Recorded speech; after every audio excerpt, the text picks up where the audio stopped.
Puh, das war anstrengend. Warum ist es so schwer, mit Menschen auszukommen? Hallo zusammen, ich bin Anna und ich bin genervt.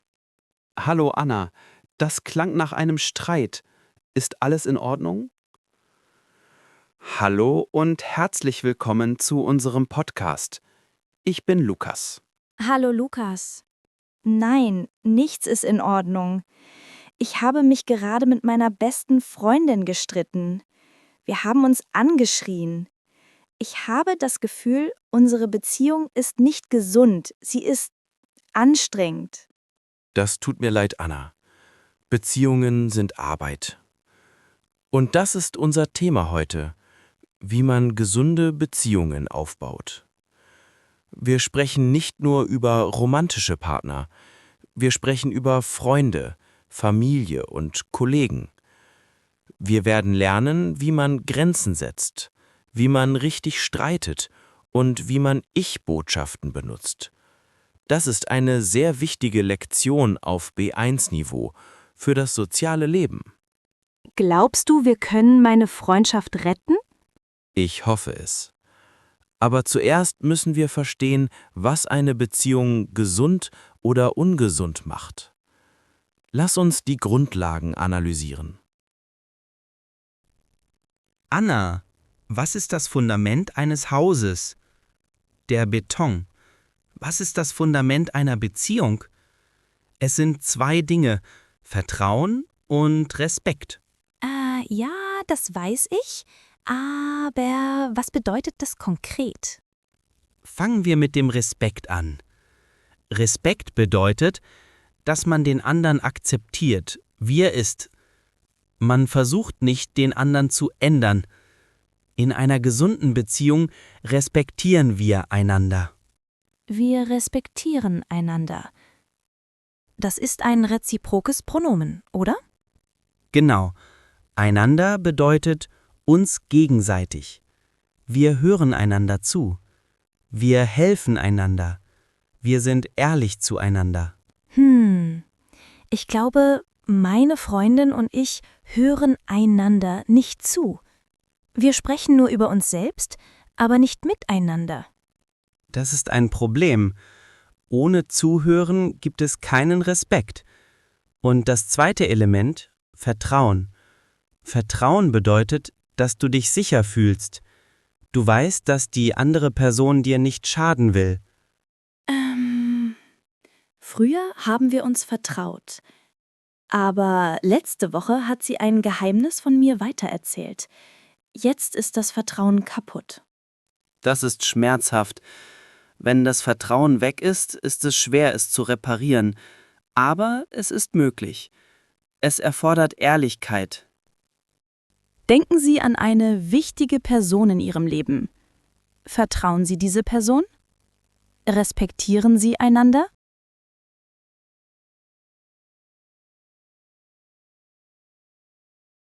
Das größte Problem in Beziehungen ist auf die Kommunikation. Anna, wie hast du den Streit mit deiner Freundin begonnen? Was hast du gesagt? Ich habe gesagt, du hörst mir nie zu. Du bist egoistisch. Du kommst immer zu spät. Stopp. Merkst du etwas? Du. Das sind Du-Botschaften. Das klingt wie ein Angriff. Wenn du jemanden angreifst, verteidigt er sich. Und dann gibt es Streit. Aber es ist doch wahr. Sie ist zu spät gekommen. Das mag sein, aber wir müssen lernen, Ich-Botschaften zu senden.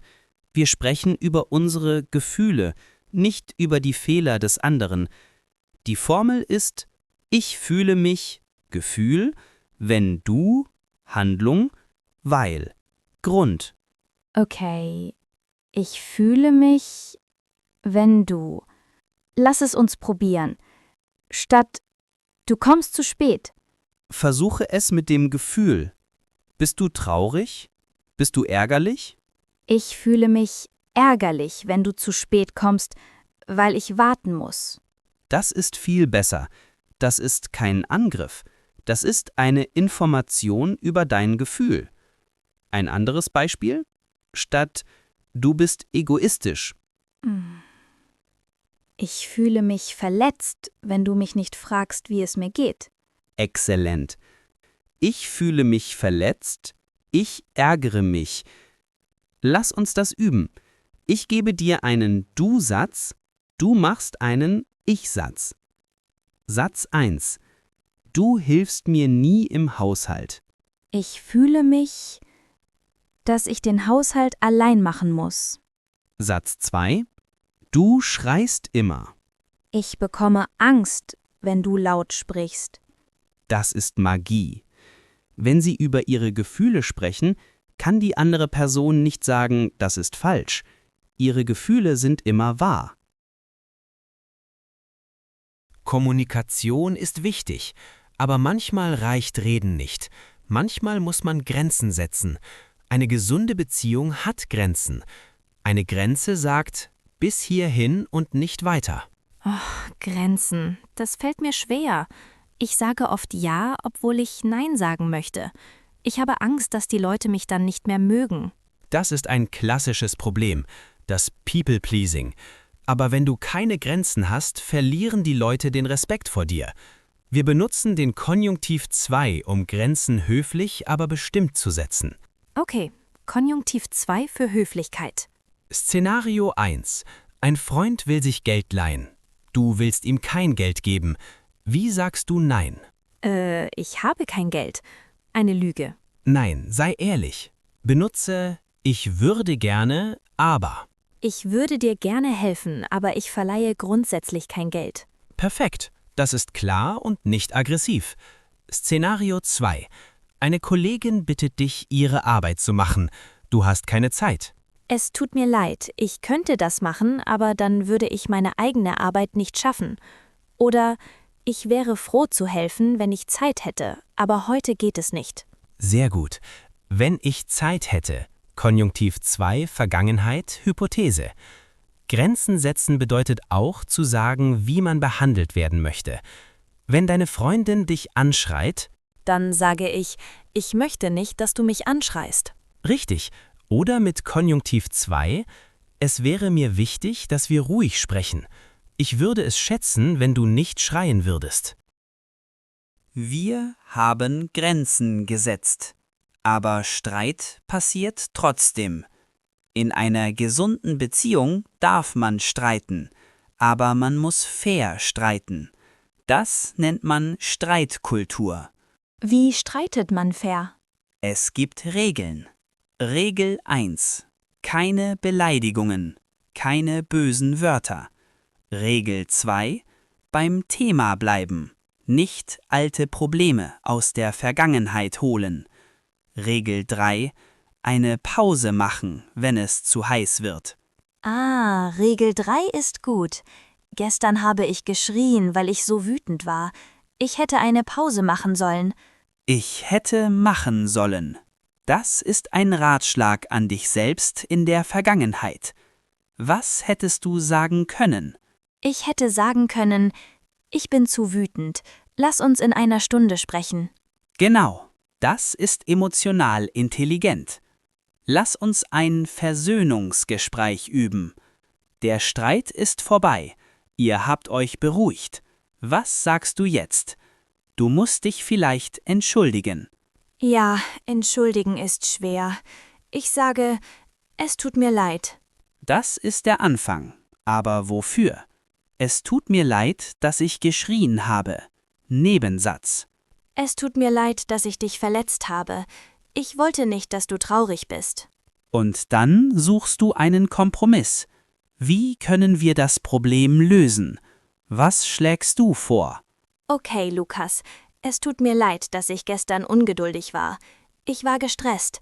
Lass uns versuchen, besser zu kommunizieren. Das nehme ich an. Ich werde versuchen, pünktlicher zu sein. Siehst du? Das ist ein gesundes Ende. Man ist nicht mehr Gegner, man ist Partner.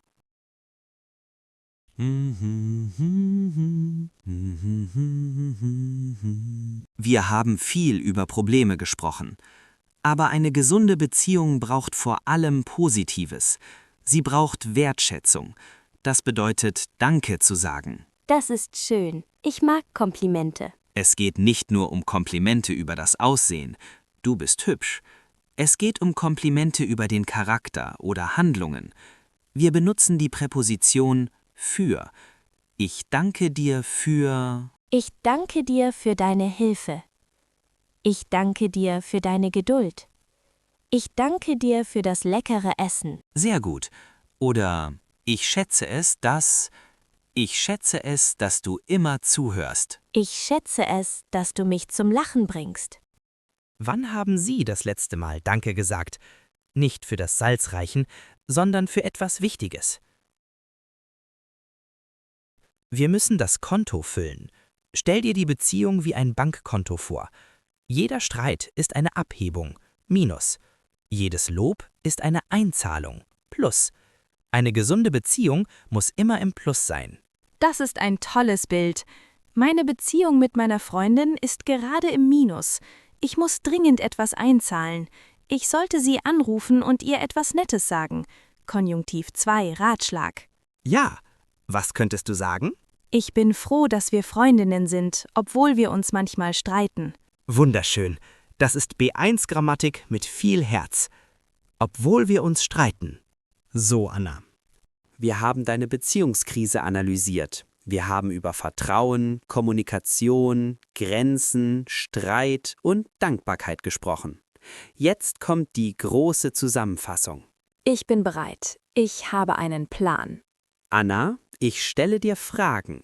Was ist die Basis jeder Beziehung? Die Basis ist Respekt und Vertrauen. Wir müssen ehrlich zueinander sein. Wie vermeiden wir Angriffe in der Kommunikation? Wir benutzen Ich-Botschaften. Ich fühle mich, wenn. Wir benutzen keine Du-Botschaften. Was machen wir, wenn jemand zu viel von uns will? Wir setzen Grenzen. Wir sagen höflich Nein mit dem Konjunktiv 2. Ich würde gerne, aber. Wie beenden wir einen Streit? Wir entschuldigen uns und suchen eine Lösung. Wir sagen, es tut mir leid, dass. Und wie halten wir die Beziehung glücklich? Mit Wertschätzung. Wir sagen Danke für und füllen das Beziehungskonto auf. Anna, das war fantastisch. Du bist jetzt ein Beziehungsexperte. Was wirst du jetzt tun? Ich werde meine Freundin anrufen. Ich werde mich entschuldigen und ich werde ihr sagen, dass sie mir wichtig ist.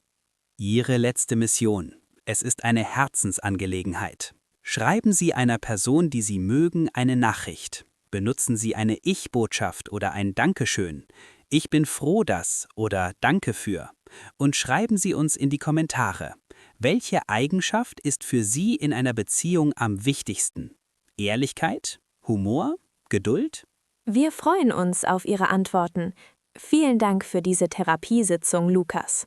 Gern geschehen. Beziehungen sind das Wichtigste im Leben.